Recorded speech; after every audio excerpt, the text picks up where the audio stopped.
What happens when your worst fear becomes your reality? Hi, I'm Brent Cassidy. Welcome to the Nightmare Success In and Out podcast, where we explore how to overcome your fears and nightmares to set yourself free. We're going to be exploring this topic with guys I was in Leavenworth with and others who survived their own nightmare. These stories can be inspiring, sometimes sad. There's some humor, but hopefully you can come away with a nugget of something that'll help you knock down some of the prisons you built up in your own mind. All right, Nightmare Success In and Out listeners, we're back. It's where you come to find out what happens when your worst fear becomes your reality. How do you adapt, survive, overcome, set yourself free? I've got a great guest today. I've been excited to do this interview. I want to give a shout out to Aaron Smith because Aaron, who was on the show 2 or 3 episodes ago, connected me to my guest, Kardell Sims. And man, he's got such a great comeback story. And by the way, don't forget to, share, follow, subscribe, like, comment, do all those things. But I was just telling him before we got on, I usually do like when I'm doing the little research on the front end of having guests on it, I write up my own stuff, but I got on Kardell's website. He's got a great website, by the way. And I want to tell you a little bit about Kardell. Kardell Sims is a passionate advocate dedicated to helping formerly incarcerated individuals rebuild their lives. Despite facing tremendous adversity in his youth, he's overcome his past to become a leader in the reentry space. Growing up in poverty with strong influences of drug and gangs, Kardell first became involved with the justice system at age 15. He cycled in and out of incarceration during his early life. However, during his time in federal prison, 5th prison trip, Kardell developed a vision for breaking free from recidivism. He created a blueprint for changing his life trajectory while still behind bars. After release, Kardell put this plan into action. He beat the odds by transforming himself through education, self-improvement, service. Today, he's the founder of On the Inside Reentry Academy and uses his journey to inspire those facing similar struggles. As a national speaker, he's a 7-time author, master certified empowerment coach, and a reentry consultant. Kardell is dedicated to guiding others towards self-improvement. Wow.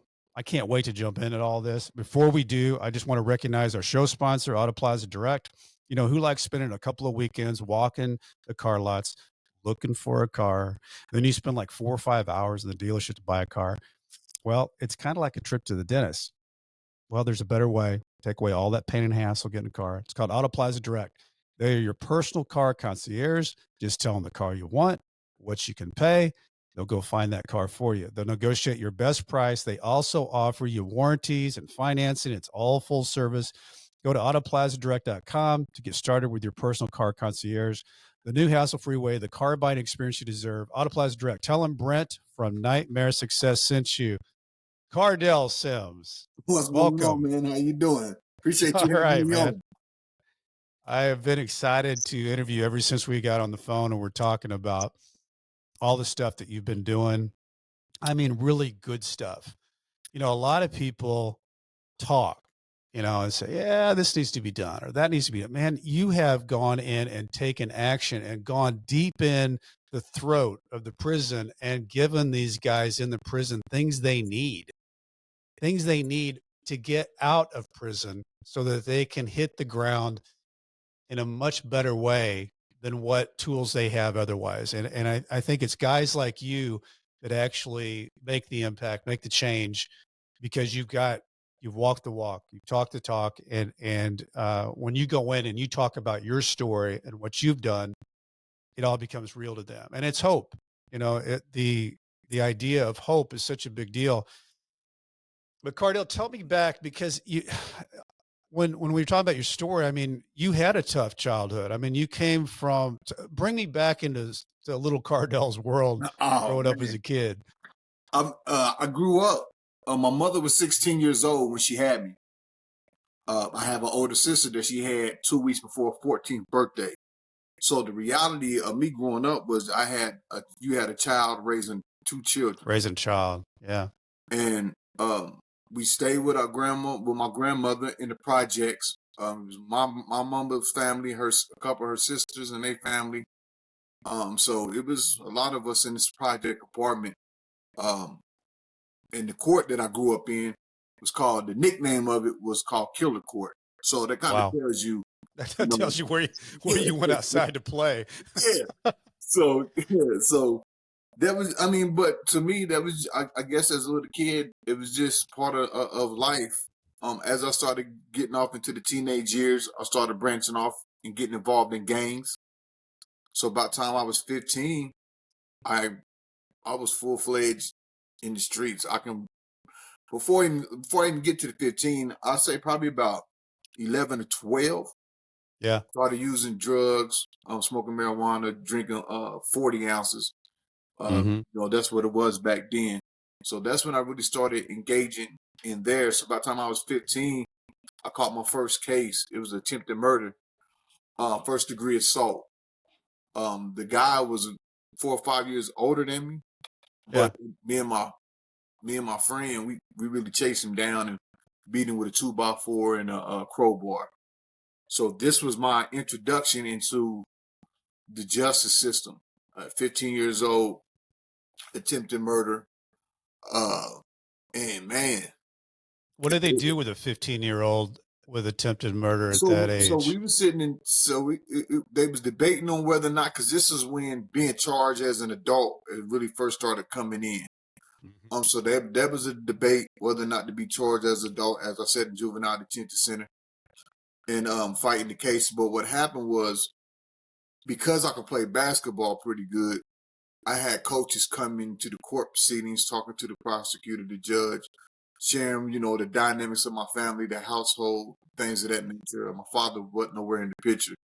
And so they explained it, and the judge gave me a chance. He said, Wow. we're going to put you in a foster home. He gave me stipulation to graduate. I had a 15-year backup, and all I had to do was do my last 2 years in high school and graduate.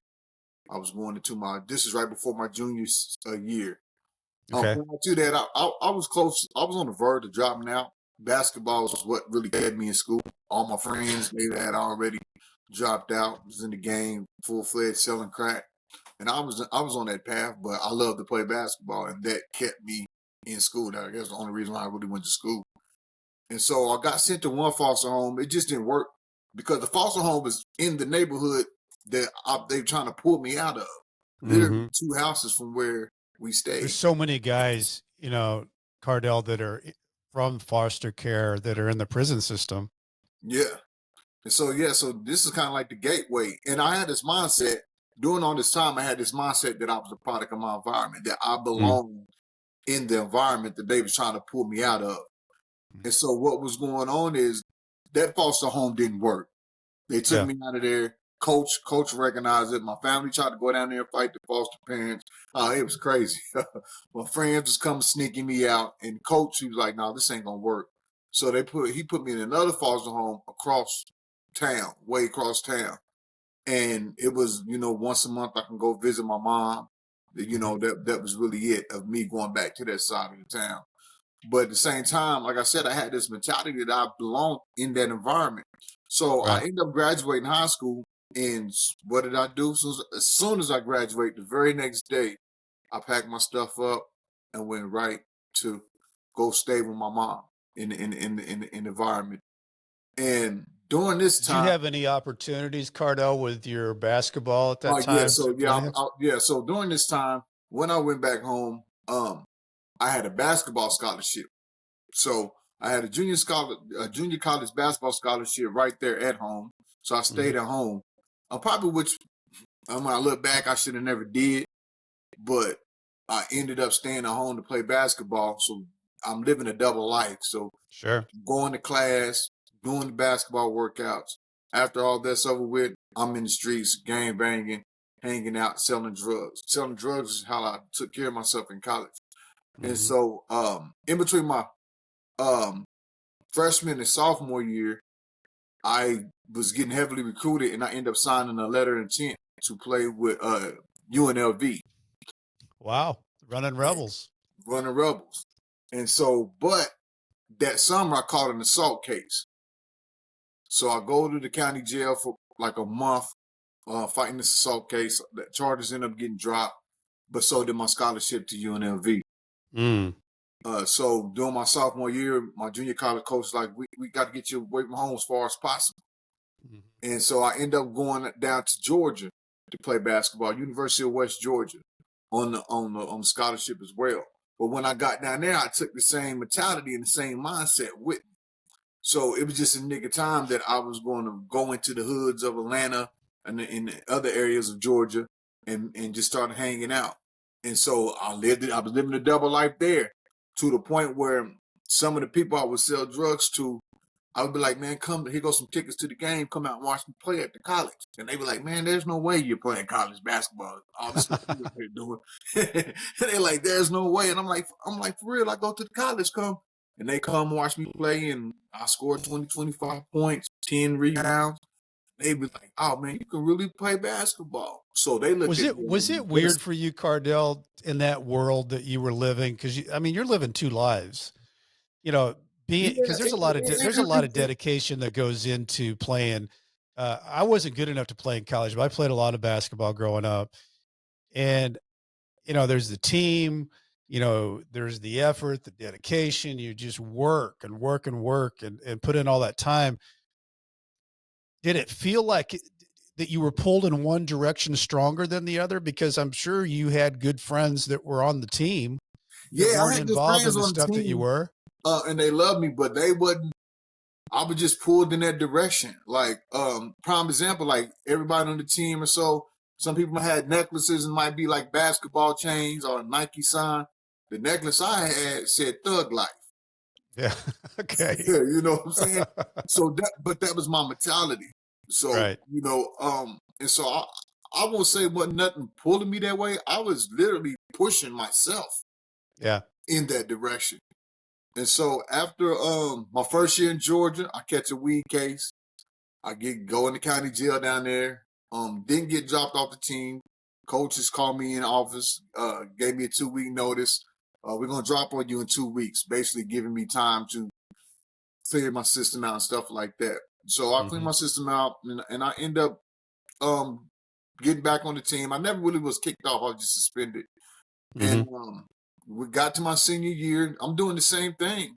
And after my last basketball game in the conference tournament, after we lost in the conference tournament and we didn't get selected for the NCAA tournament, I dropped out of school and I was full-fledged into the streets. Like, this was my opportunity to kind of get what I really wanted to do. And people was looking at me crazy because they knew my talent. They knew what I was able to do on the basketball court. And they was wondering, like, when people say you're going to come to a fork in the road and you got to make a choice, I chose the streets over basketball. Wonder why? Because, I mean, to play in college basketball, there's each level, there's a different talent. There's some really good high school players, but they don't make it to college. And then there's really good college players, but they don't make it to the pros. What do you think, taking a fork in the road, having as much talent as you had playing basketball, you were still drawn the other way? You think it was just your mentality that you didn't? Yeah, it was just my mentality. I was making money, and it was just my mentality. Like I said, it was just something like I felt like I belonged in that environment. Like, this was a life for me. That was your community. Yeah, basketball was cool. Yeah. But I was one of the type of players where, I practice hard and stuff like that, but like individual work ethic, practicing, staying in after the gym, that wasn't me. As soon as practice over, I got to get out of here because I got to get to the streets and handle stuff. And so I think that's just what it was. Like, my mentality was, you're a street person. I convinced myself that I belonged in the streets, and the streets was more important than basketball. And then I was making money, so it was in And the probably system. money was a big part of that too. Yeah. Yeah, it was somewhat easier to saying, if okay, forget the schooling now. I ain't got to worry about, because basketball season's over with. I done did 4 years. I'm not thinking. I had offers to go like Norway. I wanted to go Norway and play. A couple back when they had IBDL and CBA. Couple, like, I had tryouts. I had a little agent with tapes, but I just wasn't the dedication and the commitment it would took to get to the next level. Right. I Your wasn't mindset wasn't there for that. My mindset, Yeah, my mindset was I got to get this money. And so 6 months after that, I had caught my first drug case, trafficking drugs from Georgia to Missouri. And I sit 6 months in the county, got me a good lawyer. Because of my college education, I Yeah. was given probation. So Okay. I was released, and I went right back to the block, hanging out with the gang, selling drugs. I didn't try to do probation right. I came from an environment where the game was, oh, when you get probation, then you're going to get 3 times to mess up. 3 times you drop dirty. Then they're going to send you to a 120 treatment in prison.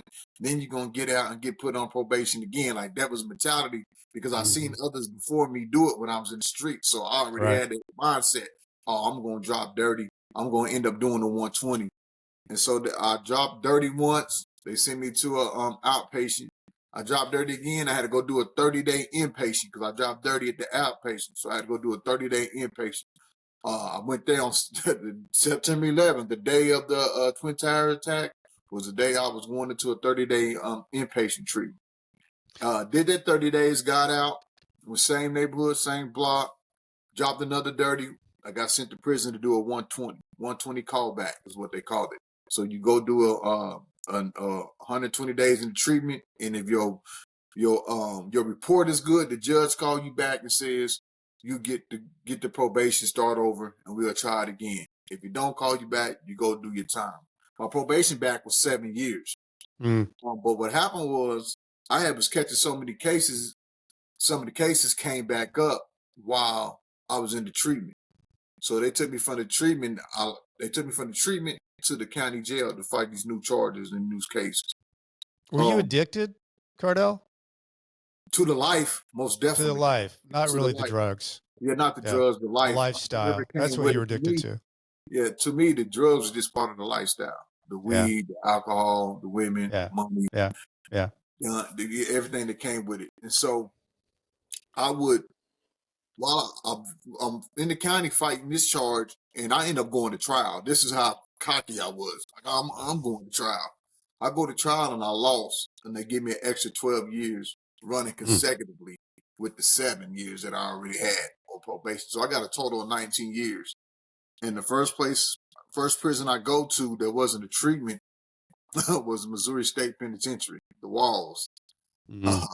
23 years old with a 19-year sentence. When I walked in there was a sign written in red letters on the wall, said leave all. All was written in capital letters. Leave all your hopes and dreams behind.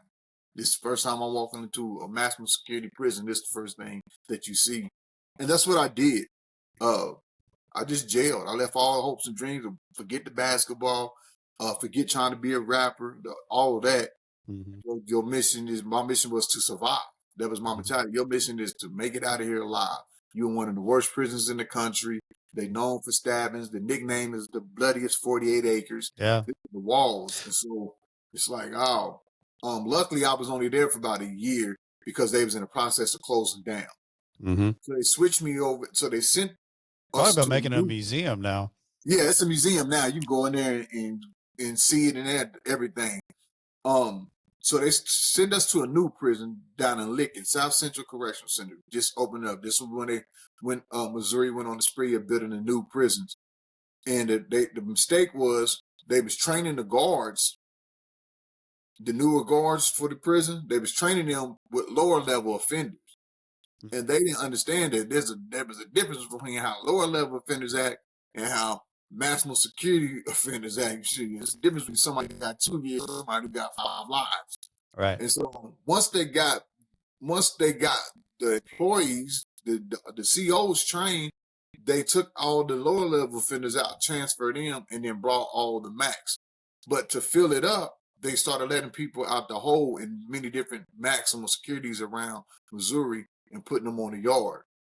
And they tried to run the yard like a lower level, so it was all open. So people was running the enemies. People ain't seen somebody might stab somebody 6 years ago. They running into them. So it was stabbings left and right. It was crazy. Guards was getting beat up. Oh, man, it was. That's horrible. This is a nightmare. Like the first 18 months I was there, we probably was on lockdown 15 months after 18 months. As soon as we get off lockdown, something happens, we back on lockdown. When I first went to prison, you was able to order out of East Bay. So when you order East Bay, you have Jordan Zone, you can be decked out. And a lot of guards didn't like that. So they implemented a rule on that.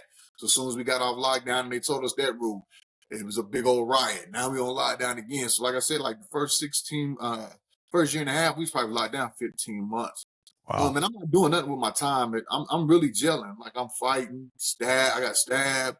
I'm just doing everything, playing poker. Nothing about Nothing growth. rehabilitation wise. Yeah, well, nothing about rehabilitation was in my mind at all. Yeah. Just I'm in prison. I got a 19-year sentence. But what happened was I was like on year 4. A Senate bill passed to cut the mandatory minimum on the gun charge. Was one of the charges I had that I lost in trial. Cut it in half, so it put me up for immediate parole. I went to the parole board. It was the quickest parole here in the history. I always tell people this. It had to be the quickest. The guard walked me to the parole hearing and said, "Go on in." I go in. He goes to the bathroom. When I walk in there, the people say, "Mr. Sims, you are a part of the problem. You got a few more years with us. And then what do you think about institutional behavior and drug treatment?" My criminality knew to take the treatment because it gave me an opportunity to get out early. So I said, "I'll take the treatment." That was my whole parole hearing. They said, "All right." I walked out. The guard came back from the bathroom. He told me to go in. I said, "Man, I ain't been in there." He said, "Man, that's the fastest I ever seen somebody go in and out." For me, at that time, my mentality was, it wasn't nothing else to talk about. They told me I had some more years with them. And they asked me, they told me I was part of the problem. And they asked me about the treatment. So that was it. I got my answer back probably like 4 weeks later. And it was just what they said. I had a few more years with them. They gave me a full year out date. And but what it did, it dropped my custody level from max to minimum. So I go from this level 5 maximum security to a minimum security prison. And it was like going from hell to heaven. Yeah. I get there, they got pool tables, punching bag, they got everything. And I'm to the point I'm like, why y'all got all this stuff in a prison? Yeah. I got a pool table. If I'm used to the maximum security, like it's something going down. Something goes down. Somebody gets hit with that pool. Swinging pool stick. They got real weights. Somebody's gonna be throwing these, slinging these weights. I'm like, what is it? Who came up with this? But I'm not realizing because I've been in maximum security that been security moves. So they had job opportunities.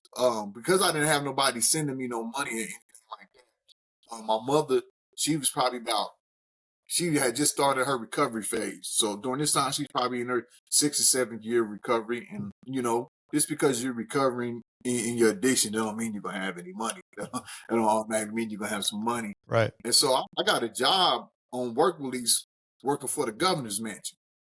I made $9 a day. I was working at the governor's mansion, which was the best job in prison. People say $9 a day. $9 a day in prison is a lot. Like a millionaire. That's like you're a millionaire. Yeah, it's like you're a millionaire. And so every day we wake up. I wake up 6 o'clock, go to the governor's mansion, and we be gone from 7 in the morning to probably like 5. So that's what I really liked about it, that we wasn't at the prison. Sure. And we got to eat regular food that was at the governor's mansion because there's probably 10 of us that worked out there on a daily basis. They had 3 or 4 people worked in the kitchen, so they in there cooking up, and stuff like that. So we eating real good. I was a lead pantry worker, so I had to make the governor's coffee. Matt Blunt was the governor at the time. Yeah, so he was a young governor too. Coffee. Yeah, and so I learned how to set tables because they used to have banquets. So on a regular day, we go from 7 to 5. Do this really cleaning up the governor's mansion. Probably do an hour worth of work, and then for the rest of the day, we sitting on the front porch of the governor's mansion in the downtown Jefferson City, watching the state employees and everybody go to work.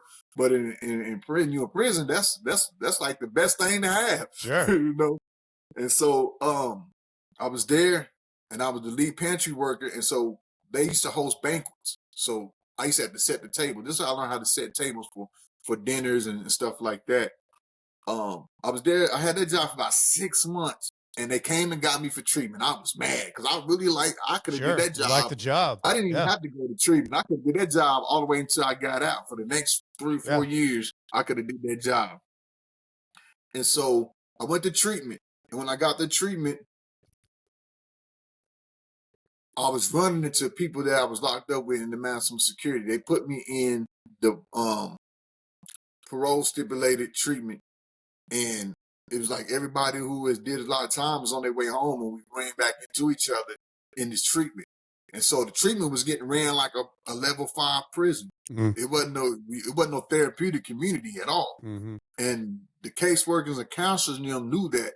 So they lined us all up, came in there, fired everybody from their, you had certain coordinated position in treatment. So they fired everybody from their coordinated position. Then they just started kicking people out left and right. Boom, you out here. And so if you get kicked out of treatment, you got to go do the rest of your time to your condition release date. Right. And this is 2006. My condition release date was 2015. And so I'm like, I can't get kicked out this treatment. And so we end up being on this thing called Tight House. We had to sit in the chair straight up with our hands on the knees and stare at a brick wall, 7 in the morning, 5 p.m. Good while Lord. They went through everybody's cases, criminal, they records, and they was talking bad to us. Mm. Went through that, got out of treatment, and went right back to the same neighborhood, same block, same gang, started selling the same drugs. I tried to get a moving job, but it didn't work because I was paying $8,000. So tell you, I get straight. So I get working on home in the game block. I'm sending a brother them out here on cars, my films, and I ain't like to bring. I'm supposed to go. I'm different. I'm jumpy. I ain't in the game. I get another drug. I get and I catch K. It's another drug. Some brothers, something set me up. So they violated my parole, get sent back to prison while fighting this new drug case. I beat the new drug case on the technicality. Basically, he said he wasn't going to show up for trial, and they knew I ain't had no problem taking it to trial. They don't have him. They ain't really got no case. And so I get let out after a year and a half for the technical violation for laws. Go right back to the same neighborhood, same block, same gang. But this time, I get out in the middle of a gang war. And so we're actually in war with the gang that's the next street over. So we got our street, and then the next street over is the gang we won with. Only thing that separates us is an alleyway. So we get out in the gang war, so people get shot, guy got killed. And because I wasn't the only one from my block that was running in and out of prison, they violated us all for association. They did anything they can to get us off the street because it was getting crazy. So I got violated for association, and they gave me a child support case. So I go back to prison for a whole nother year and a half. I get out, go right back to the same neighborhood, same block. But unbeknownst to me and everybody else, during the time the person got killed in the gang war, the ATF and the federal government came into town, started investigating, asking a lot of questions, and a lot of questions pointed back to our block, to our gang. And within 2 years, the federal government picked me and 31 other people up. And they took us to the Kansas City, the Western District Federal, Charles Whitaker, I know the name, Charles Whitaker, Western District Federal Courthouse. And I'm not 23 now, I'm 34, 35.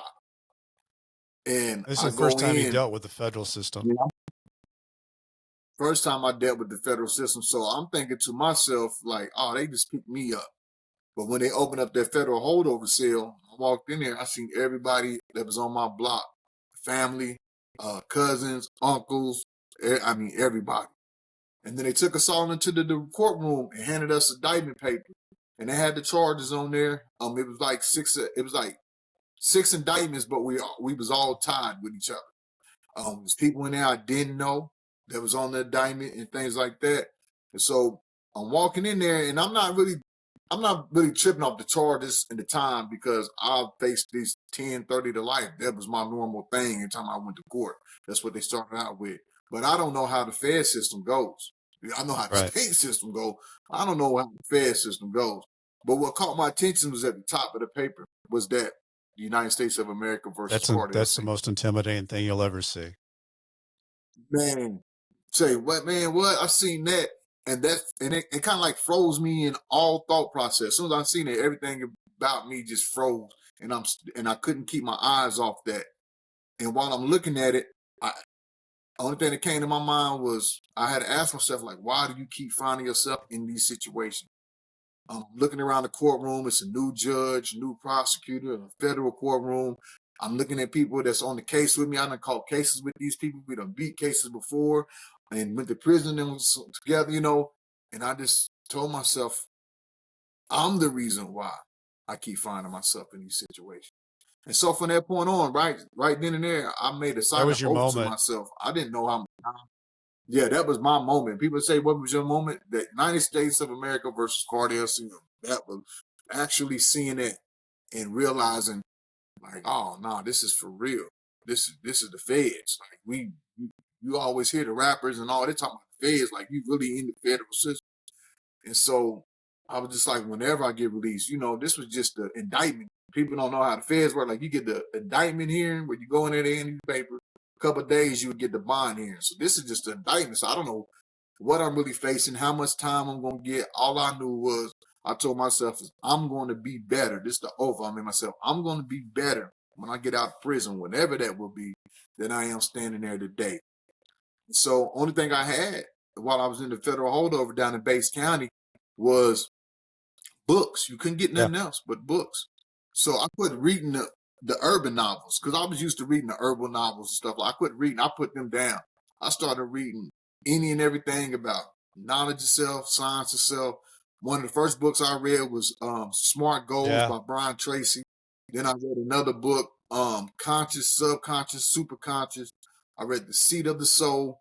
And that book right there is by Gary Zukav, one of them Oprah books. And I read it, and it had many different chapters of reverence and the heart and all this. But the chapter that stood out to me was intentions, how to be intentional through thought, and that would be intentional through your actions. So I read that, and I just started taking notes because I knew I couldn't take these books with me. That was one of the things. When you order the books, they got to stay here. So I would just take the notes. Take notes, highlight, take notes. And I built all these notes up. And so I was in the federal holdover for 32 months waiting to get sentenced. So I went that's when I figured out, oh man, this is how the feds work. It ain't like the state. You ain't going to four court hearings in 6 months. That wonder what 32 months is, that's 36 is 3 years. So yeah, so I'm 4 months short of 3 years that I spent in the federal holdover waiting to get sentenced by the feds. And because my judge, I was on a conspiracy. The judge we had one guy in our case, he went on the run. So my judge, even though all of us had played out, my judge didn't sentence us until everybody that's on the case docket pleads out. So we had to wait till they catch this guy, get him in. Now he got to go through the process, the bond, and then a year later getting the plea. And so that's why I ended up being there so long. And so I ended up getting sentenced to 77 months of federal prison. And they sent me to Leavenworth. Leavenworth, United States, 77 months. Okay. And you went to Leavenworth. 77 months. Leavenworth, USP. My numbers, you know how they do the point system in the feds. Point system was way up there. So they sent me to Leavenworth, USP. And that's the place I got to walk around every day when I went to the food warehouse and I was down at the camp. Yeah. And it was no different than the walls, honestly. It was no different. My last prison was no different than my first prison. Old prison. I was 1879, by the way, is when that prison was built. Yeah, I was put into the tier. You know, they had built some new units in Leavenworth, USP. They had the new units, but I was put in the older unit with the tiers. So just walking in federal prison, I don't know how it goes because I've never been in federal prison. So as soon as I walk in, we going in there, and there's all these people standing at the door because it's not like in the state. It's not like the state when you walk in, you're walking across the yard. Like in Leavenworth, you're going in this big old building. You're going to get your stuff down there and receiving. Then they're going to give you your wing. And not once are you going to go outside, walking on the yard. So you're going to go right to the wing. And so I go up on it. You go, and it's not like you walk into the bottom of the wing and then you go up the stairs in the unit. No, they had the stairs outside the unit to get to the wing. So you're going up the steps. Then you go through this door, and when you open the door, everybody's Cardell, let's standing there. stop. Cardell, So let's you got stop right there because everybody. I want to jump into that about how what your world was, what you were thinking as you entered that doorway. Because before we do, I just want to real quick recognize the Nightmare Success Podcast is sponsored by the White Collar Support Group, the world's first support group devoted to helping people navigate the white collar criminal justice system. I'm a member of the White Collar Support Group, and I can tell you this is a bunch of people who help each other through the criminal justice journey for free. For free. Whether you're just starting your journey or you've made it through to the other side, this is a great space for you. You can join us on Zoom Monday, 7 p.m. Eastern Time, 4 p.m. Pacific. For information, go to prisonist.org. That's prisonist.org. Start here. Okay, Cardell, I wanted to stop there because I know that world where you're going into, you're opening that door. Walk us in. Because I never seen this in prison. Usually when you go into a unit, you going right into the unit, open the door, man, there you. So when you open the door, I'm like, man, what type of setup is this? Why is the stairs on the outside of the unit? Why do I got to go up the stairs on the outside of the unit to get into the unit? What's going on? And I didn't know that the unit I was going to normally is a 5-tier unit. So what they did was they separated and put a floor in between the 2nd tier and the 3rd tier. So the bottom half of the unit was for the honor dorm people. Top half of the unit was for the worst of the worst. And so we walk in there, and all you see these people just standing there. And, it's not built like a, when I'm thinking a prison dorm, I'm thinking as soon as you go to the door, you can see the whole door. You can see every cell from the front to the back. Like, okay, this wasn't how that's built. So when you walk in there, all you see is a brick wall and people standing there. And then you got people saying, what's your number? What's your number? What's going on? What's your number? And they look at my number like, 045? Oh, yeah, you with us. You with us. You can't see you Western Missouri, 045. You with us. And then we go around this little curve, and I see one side of the wing. And I'm like, man, what is this? Because the length of the wing is what got me. It was probably about the size of probably about as long as a block. And you can't see from where I was standing in front of you, can't see all the way down to the end of the wing. So I'm looking, I see the tears. I'm like, oh man, this is the crazy part. I don't know how the things work now, so I just did the I probably go to give my cell number there. And I'm like, this is the cell number. So I go up to the cell, go in there, it's a white guy in the cell. The guy that's walking to me, he's like, no, that y'all can't sell. The white guy's like, no, you can't sell in here. I'm like, what's going on? So we go back down. The guy, the spokesman for the car, who was assigned to getting all the new people in, we got to go down here and find you another cell. We go down there, we tell the guard, he says, man, he can't go in that cell right there. The guard says, why? He says, because there's a white guy in there, races don't mix. And the guard said, well, go find him a cell. I said, what? Go find me.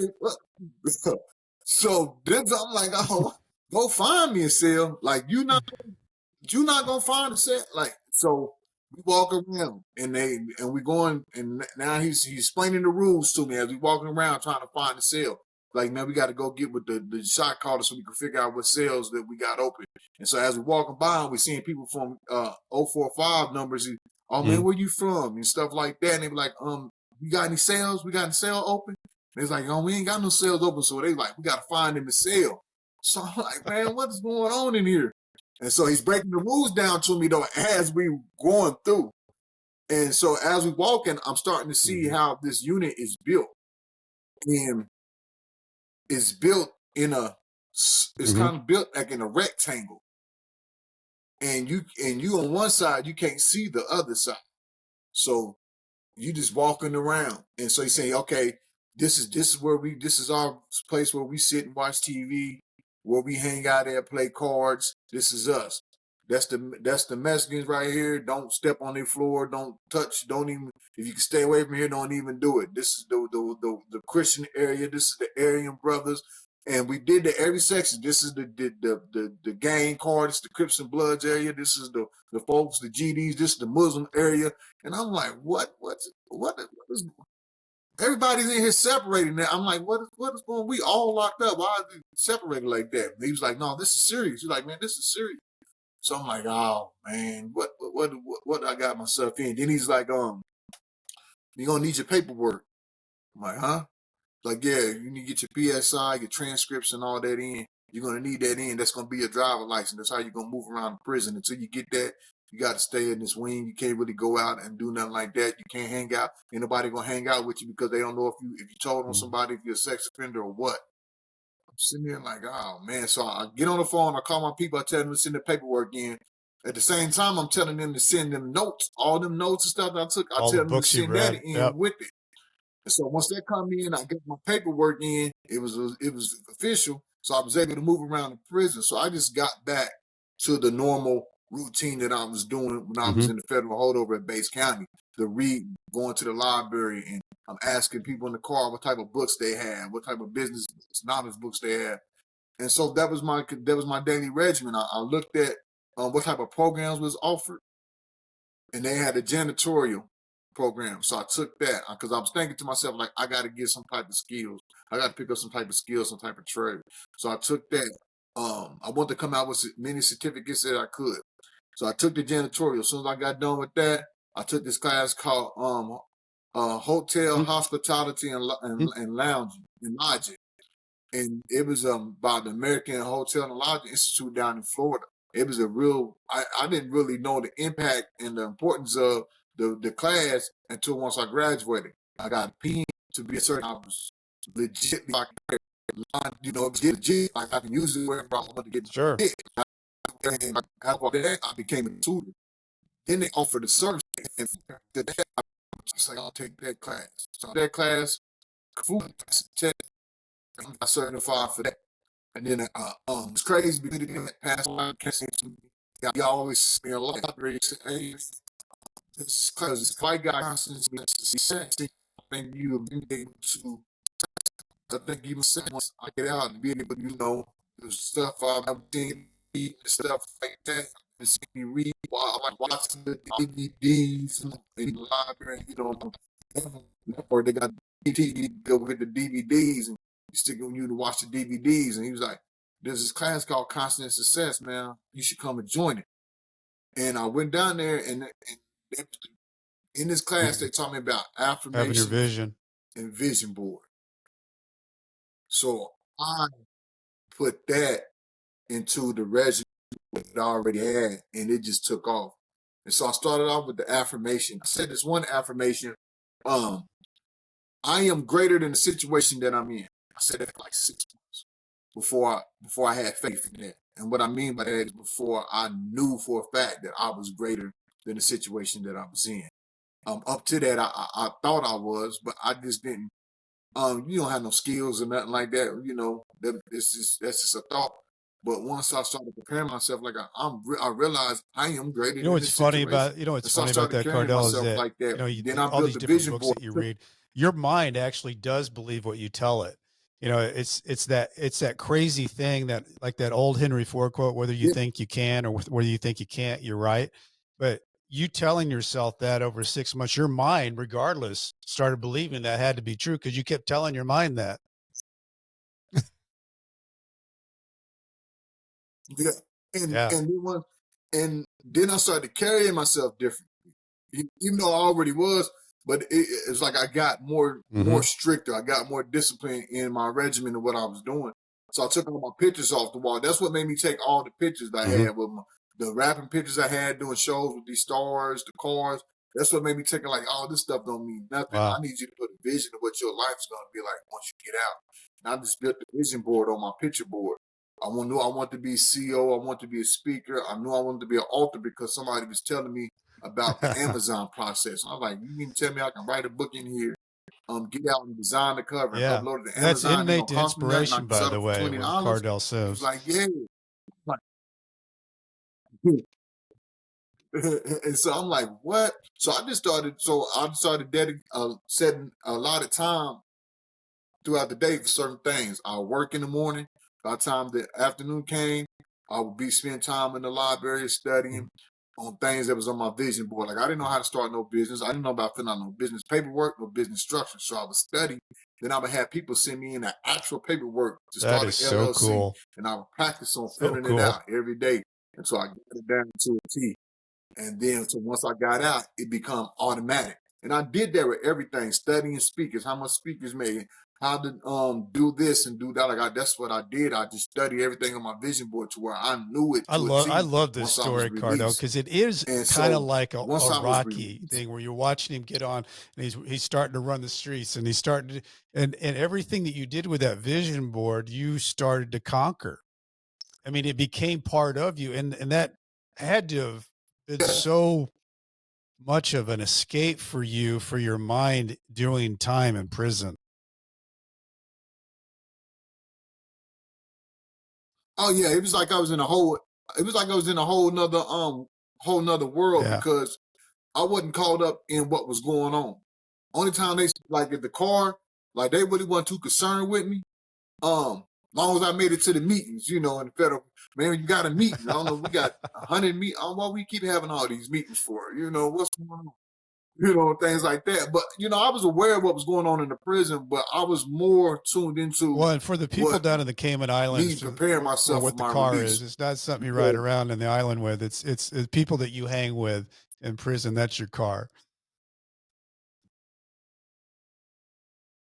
Yeah, that's your car, and that tripped me out alone as well because I was like, when they explain like that, this is the car. Remedy. I'm like, what? Like, yeah, you got the black car, you got the white car, you got the car, you got the Native car, you got the Asian car.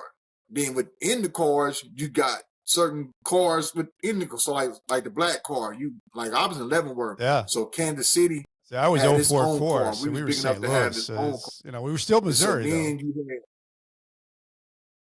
okay, y'all was, yeah, still Missouri. And so then you had Muslims in the black car, then you had gangs in the gang car and the black car. So each car was broken down in many different sets. Even with the Mexicans, you had the Norteños, the Serranos, the Texan Mexicans. Even with the whites, you had the white Christians, you had the Aryan brothers, you had the rednecks, and to myself, I'm thinking, Yeah. why are we all dividing each other like this and being oppressed at the same time? Like it just didn't make sense to me. And so I'm like, man, I got to make sure I'm really prepared when I walk out here because I already know if I catch another case. Let's talk about that, Kardell. Though you're starting to do all this stuff, you're feeling different. You're getting really educated. You've gotten to the point where you can fill out an LLC in your while you're asleep. You start getting close to the door, and you start. I think everybody starts feeling a little weird in federal time when you get close to the door. It's like you've unplugged. You're in this world. You're going to the freedom world. What was going through your mind knowing that you were getting out? So me getting out, I wasn't really too concerned. Reason why? Because I had built enough confidence over accomplishing them little small things, learning about the LLC, studying these little things, because I've set personal goals for myself while I was incarcerated. Yeah, and conquering them. So the confidence was there. Like I just got to go out here and put the work in. My only fear was me getting close to the door, right? And the car says we need you to go stab up the caseworker. Because I watched it happen in the Mexican car. Catches a whole nother 2 months away from going home, and they sent him out to go stab up the unit manager, right? So I was just hoping, like, man, I hope that doesn't happen. I don't get the one that's chosen. But the crazy part is the car respected me enough in what I was doing, and I had a voice in the sense. We know he's on his own path. Yeah, we know what you own. But you'd earn that respect too. Yeah, we ain't gonna put you in that situation. And so that was my only feelings. I was hating that. I was like, man, I hope I don't. Yeah. Please don't call my name on it's time for me to come home like that, because I wouldn't have been able to do it. I'm gonna be honest with you. I would have walked myself to the hole. Let's talk about you getting out. Because I mean, all this stuff that you've done is pretty incredible. And the other thing is that, you go back into the prisons all the time. I mean, you walked out and you've walked back in, which is, I love it too. yep, But I knew I was though. yep, I knew that going out because our SWAT guys come in on violation. Man, you can't never get off federal probation. They follow you everywhere. I was riding down the street. My PO told me to pull over. They was behind me. They always on you. And I used to hear all these excuses, and I used to tell guys, when I walk yeah. out of here, I'm going to come I back in love here and that. give you the game on how I made it. They like, what? I'm like, watch. I'm going to come back in here and give you the game on how I made it, you know. And so that Sure. was one of the reasons why I wanted to be a life coach. That's why life coach was on my vision board and stuff like that, and being a speaker. And so when I walked out, no money at all. Mhm. All I had was 4 them, brown legal folders. I still got them to this All your day. stuff. The 4 brown Yep. legal folders of all the notes, all the plans, all the Wow. goals, and what I was going to do. And I had the vision board. I went to the halfway house. I knew I couldn't take no factory job. I knew that if I took a factory job, that was a setup for failure to me. Yeah. Because I'm ADHD for one. I can't sit in the factory, Mm. and I would quit. If I quit, that was an excuse for me to get back into the streets. And so I started writing down what type of jobs would help me become a better speaker. And when I went to the halfway house, they handed me this paper, and all that was on it was factory jobs, except for one job, and it was a telemarketer job. I got the bus pass. I went to the job. I walked in there. It was a young black guy. He was like, man, you from the halfway house? I was like, yeah. He was like, my brother in there. He was like, man, are you going to show up for work? That's all I need to know. I said, yeah. He handed me the paper. He said, read this script. I read the script. He said, come back tomorrow at 7. You start. I came back the next day. Got there 6:30. I catch the bus at 5. I got there 6:30. Went to the meeting. The first thing they started doing was saying affirmations. I'm like, okay. Next thing you know, every person studying all starts this. they're like, okay, what's your goal for today? How many you gonna get? This is I'm my like, community. okay, yeah, this is My where I people. belong. I'm like, okay, this is my type of thing. Affirmation and goals. This is my community. And so I just strive to be the best telemarketer I can. I set my goals for myself. One of the goals they used to have was try to get an AMX card instead of a MasterCard. If you can get an AMX card, you get bigger points. So I was trying to forget the AMX card. Yeah. And so from there, they helped me become a better speaker. So this is my routine when I was in the halfway house. I go to work 7 to 2. I'm leaving out at 5. I get back like 3:34. As soon as I get back, they had the little lunch ready. I eat. I would type up the books that I wrote. I wrote 3 novels. I typed up 3 novels that I wrote. And then I took $10 a week out of my pay, and I wasn't making them. I probably was bringing home $80 to $90 a week. People say, how? Mm-hmm. How do you do that? Well, I made $11 an hour. So 40-hour week, that's $440. Let's take taxes out. So we down about $320, $300. I owe $700 in child support. So child support was taking half of my check. Now we down $150. Then I had state parole and probation fees. Cause I still, even though I was on federal probation, I still was on state probation and federal probation. And state parole. And so I had $60 fees on that and fees for the feds. So I was down about like $60, $70 to $80 a week. But I knew this coming out. I already had all this written down. I had the budget plan and everything. So I already knew. Wasn't no buying no Jordans and nothing like that. Going down to Walmart, get you $10 sweats. Go get you some $20 shoes. It don't make no difference how you look. You ain't here for the looks. You here to get your look. This is the starting process, and you got to trust the process. And so I took that $10 and I rolled in $10 a week and paid for these life coaching courses online. And so when I walked out the halfway house 4 months later, I had the 3 books typed up. I had 1 life coaching diploma. And I had money saved up, and I was able to get me a vehicle. All part of the plan. And so from that point on, all part of the plan. So when I knew I couldn't go back home. So when I left the halfway house, I went home for a split second, and an opportunity arose for me to go somewhere else. And I took that opportunity. During this time, I started working in marketing and promoting for a home improvement company. And what this job taught me 2 things in this job. It taught me how to interact with people, because I wasn't an interact person coming out of prison. Like, you get that thing, you don't really want to be bothered. And so this job, and I used to do home and garden shows, car shows, Sam Clubs, Costco's, Price Choppers, and I was standing as people leaving, ask them, are they interested in any home improvement products? What's their next home improvement products? So it taught me how to communicate with people, but it taught me the best lesson I learned, and that was how to deal with rejection. I heard no Which you would have found that out through 1,000 the times a telemarketing day. too. I mean, both of those I things are heard really no, good. and it taught me Yeah. Yeah, and telemarketing as well. And but with the telemarketing for me, it was more so perfecting my speech, getting out of the hood talk, you know, learning how to read the script, pronunciate my words and stuff like that. Yeah. And so like each job I got, I took a lesson out of it. And so what I would do on the weekends, I would like find a place to rent out, and I would host my own speaking engagement. Because about this time, I'm still going to life coaching school. So once 6 months later, I get this life coaching diploma, master certified empowerment life coach. As soon as I get that, I start my business, my coaching business. And so then on the side, while I'm working on like my free time, I would cut grass, or I would rake leaves. Like I started off cutting grass. I had like 6 yards I would cut. I wasn't trying to start no lawn care company. I just know that was one of my ways I can use to make extra money that I had written down.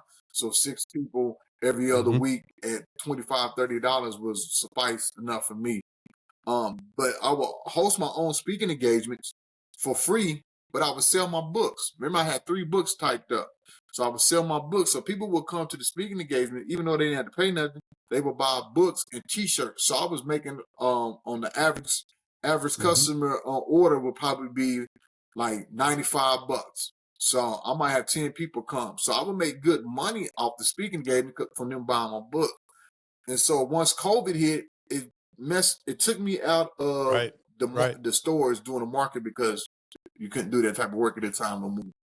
And I was trying to figure out like, okay, what's my next move? And my mentor said, I had a mentor, and he told me, he said, I need you to write a book about your life, man. You got a crazy life. I want you to write a book about your life. And I wrote the book, Inmate the Inspiration. And I pre-ordered, and I had 400 pre-orders. The book took off. And it put me, and what it did was put me where I belong, in the reentry space. It was every homes incarcerated, or parents and children incarcerated, or their loved ones are incarcerated, or CEOs stuff read the book. Everybody's reaching out, wanted me to share my story. Out to me. And I was on federal paper at the same time, still on federal paper. And as soon as I got on paper, the federal government came out with the formerly incarcerated motivational speakers opportunity grant. It was part of the First Chance Act, and I got picked to be one of the speakers. They paid me $1,200, and they paid for the travel, lodging, and food. I didn't have to pay for nothing. I did 7 institutions, and while I was doing the institutions, I was asking guys, what would you like to have in this prison if you could? And they was like, programs ran by people like you that's been through it. And so I started creating my own Reentry Academy, on the inside Reentry Academy, because I knew that Reentry started on the inside, a prison in itself. And so I created a personal development curriculum, and I just started reaching out to prisons. Like, I got this program, sharing my story, and one of the prisons I reached out to happened to be one of the prisons I was in Missouri. And they was like, oh man, we want that in the prison. And so the thing about it, I had built a virtual side for it as well. So I was shopping to go physically in Missouri and virtually all over the country. And so I did my market research and everything, and I realized that Instagram, Facebook, TikTok, and Snapchat wasn't my powerhouses for the field that I was in. Where those people are. So I went over to LinkedIn. This is where the wardens, the reentry coordinators. So because I had the content already, I came out of prison documenting my whole journey, giving out information. So I had the content already on my page. So all I had to do was just connect with them. And then when they go look at me out, they see what I'm about. And I built up a mass following on LinkedIn. And then I end up getting the virtual side in a few prisons in Arizona. And so then I just started running the programs. But the thing about my program was, I bring in, like my 6-month program, I bring in 2 formerly incarcerated successful people every month. So not only in my class do you get me, who's been through it, you're gonna get 2 other people as well. So once the 6 months class over, you done seen That's 12 big impact stuff. people who Big impact stuff. been in the same shoes you have, came out and did some great things. Big impact. So for me, you was talking about earlier how that was hope. To me, it was bigger than hope. To me, it was hope is like, man, I can possibly do that. To There's me, the it was playbook. no, you can do that. This is what I need you to know, that no matter what, you did 20 years, you did 2 years, you did 5 years, no matter what, you can come out and do it, because I'm bringing people in like Right. Aaron. Aaron's coming in, sharing his story, talking about how he got into the trucking and in the podcasting. Or I had another guy who was famous on Instagram for making his own clothing line inside of prison. He got released, and now he's doing great things with it. So I'm bringing these type of people in. Wallow, this guy named Wallow, who did 20 years. Now he's one of the top podcasters. They got one of the top podcasts, and him and his cousin in the game, $1 million worth of game. They sound like a 6-figure podcast check. So I'm bringing these type of people in, and you're seeing the results. And I'm telling them, like, first thing I do in my classes, the very first class we have is you're making a vision board. If you ain't got no vision for yourself, then you're going to be out here crashing. You're going to run into the detours. You're going to give up. I need you to have a vision for yourself so you can have a plan.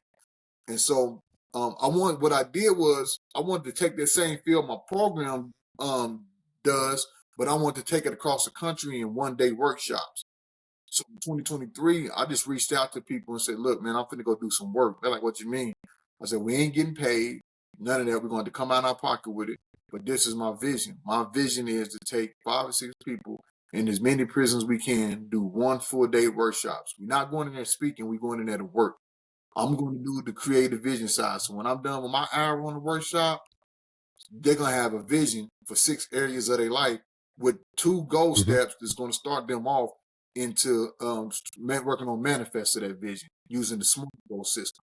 Aaron came in, he did the entrepreneurship. So after he did the 1 hour on his workshop, when they left out, they had an elevator pitch, and they knew the 5 things that they needed to do as far as their paperwork when it came to business. How to get your EIN number, what type of business structure form, where you go out to fit out the business structure Real form, tools. where you go out to get the Real virtual tools. address, where you go to get your business phone number. And so they had that, yeah.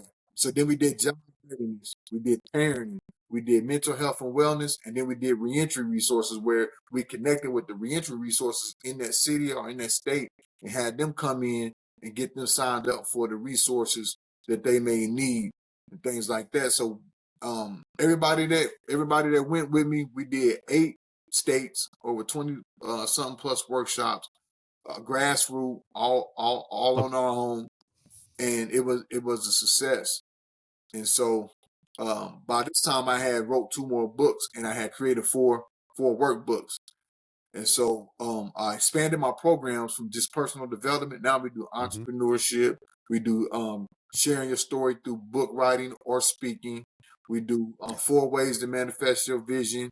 And we do Well, the growth great about mindset. you did it. And You then I did just all that. started creating I mean, you content actually because did all that while you were I in had Leavenworth, content, but thought a lot. and to be able to speak about it is, so, you don't have to go look it up, Kardell. You did it. You actually did it, and I think that has such a huge difference maker of how people absorb that information when you're telling it, because they're going to grab onto that, and because you were where they were, and now you are where you are, and you're telling them, here's the tools, use these tools, use these tools. I got to ask you, Kardell, because it's incredible what you did, because you really transformed that moment when it was United States of America versus Sims. And from that moment forward, you changed your life. You changed everything that you were doing in your life. It was like a demarcation point this forward. For everybody that's out there listening to this story, because I think it's really inspiring. I think people who are stuck, people that are blaming a bad job, bad marriage, I went to prison, I had bad childhood, all those things. What do you think's your biggest takeaway from everything that you've been through for those out there?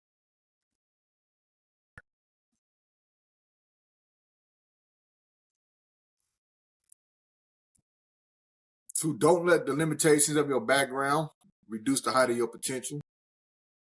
So you have to outgrow what you were born into, and instead of making excuses, like I let them all the way up. When you think about it, like I let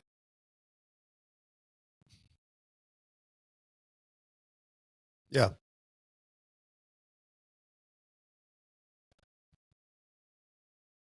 that product of my environment mentality kill a lot of things that I could have possibly done. Basketball was an example. Mm-hmm. Like you was talking earlier, why did I take that for? Because I felt like I was a product of my environment, and I wasn't outgrowing what I was born into. I was letting that single thing keep me into what I was born into, and it was just taking me in and out of prison. So I had to realize that it was a certain thing that happened that made me realize I wasn't a product of my environment. Because I tell people it's three things that I did and locked in on when I was in prison. One, I had to challenge some of my beliefs, those self-limited beliefs, the belief like I was a product of my environment.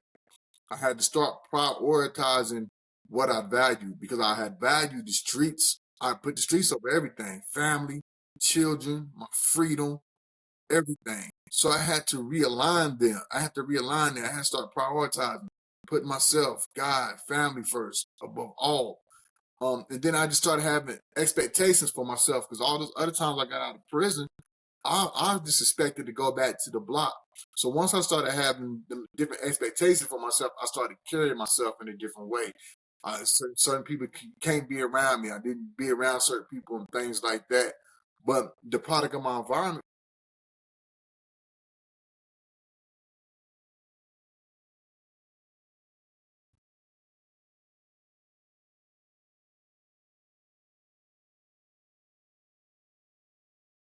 product of my environment, that mentality kept sending me back to prison. And so what I realized was I was talking to my mom on the phone, and she was telling me this girl that I graduated high school with just started her own law firm. And why that was important to me in the product of my environment is because me and this girl grew up next door to each other. Her mother and her father was on crack. Her grandmother raised her. My grandmother almost in a sense raised me. My grandmother used to walk over to her grandmother's house every day, Monday through Friday, 10 in the morning, 3 o'clock in the afternoon, watch the soap operas. I watched this girl dedicate herself to her education. When she graduated high school, she went to college. She got pregnant the first year in college. She didn't give up. She had a child. She kept continuing. And she knew she wanted to be a lawyer. I remember when we was teenagers, she was saying this. What She you saying? had a child, and that baby passed, crib death. She didn't let it stop her. She kept her eyes on the vision. And so it hit me like she came from where I came from. Both her parents was on drugs real bad. Not once did she sell drugs, not once did she go to prison, and none of that. So how come I'm a product of my environment and she's not? Once I realized that, it hit me. I am not a product of my environment. I've been using this background to hold me back all the time. There's limitations where I come from, these excuses to hold me back. So that was the biggest thing was don't let the I limitations love of it. my That's background. a great example too, Cardell. Great example. I mean, you've given so many things today for people to think about, to think, hey, I can get there. I can get there. And that's so much of your story is that you not only talk about it, you give people the tools, and then you go in and you teach them the tools. And man, I wish we could have and clone Kardell Sims and just put you all over. Best way to get a hold of you, Kardell, obviously cardellsims.com. Yeah, Is all it social media outlets. I am Kardell Sims. They reach out to me. I mentor a lot of people. okay? I don't charge at all. That's what one of the things that a lot of guys come out of prison love about me because they reach out to certain people, and the people say, "Yeah, accept the call." Then when they go to accept the call, it says, in order to That accept the money. call, you got to pay Yeah. 129 for consultation. So, Yeah. man, I got a guy that's hit me up out of, and just because I'm not in the state, don't mean that I can't help you out. Just I got a passion helping people. I live off this. It's no doubt about that. And I'm just, man, I'm so proud of what you've been able to do because you're such a great role model for these people to go back in and do what you're doing, dedicating your time to do it. And that vision board, man, it got you. It got you where you wanted to go and do The what you vision wanted to board do. is the key to the law. I tell everybody that's why I make it my first thing in the class to do. They said, "Why we Yeah. do that?" I said, "Because if you want to go somewhere and you put out Google Maps, you're not just gonna open up Google Maps and just just let it take you anywhere. The first thing Yeah. they put in there is a destination. Destination. Where you're going. So once you Yep. put that destination there, it's going to ask you your starting point, your location, right where you at. Then it's going to build out a map, and that map is going to show you 3 different routes to get there, how long it's going to take you, and it's going to show you the detours that the police. It's going to show you everything, and you're able to navigate it. And that's what your vision board is. Your vision board is that destination in that map. Man, that's a great place to leave it on this show, because that is, I think, out of everything that we've discussed, that's the biggest takeaway out of all of it, is that vision board. Once you locked into that, Kardell, everything changed. Your mind, everything, and your affirmations, you started believing it. You started conquering it. You got the confidence to do whatever you could dream up to do. And I want to say, I want to thank Homestead Financial letting me use this place here, the podcast room. If you got any home mortgage needs, Greg Aftiev is your guy. He is the guy that knows how to get all that done.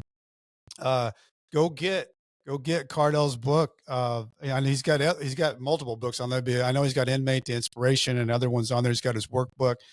Go to Amazon. Go to Amazon. Get my book, Nightmare Success. They're both over there. Don't forget to leave reviews on Apple. It puts the show on steroids. Share, follow, like, all those good things. BrentCassidy.com. To go to my website, that's with a TY, not a DY. I spell it wrong. As I used to say when I was writing my people back on Core Links, stay strong. I'll do the same. Kardell Sims, man, thanks so much for being on, because your story is inspiring, man. Thanks for having me. All right, Nightmare Success, in and out.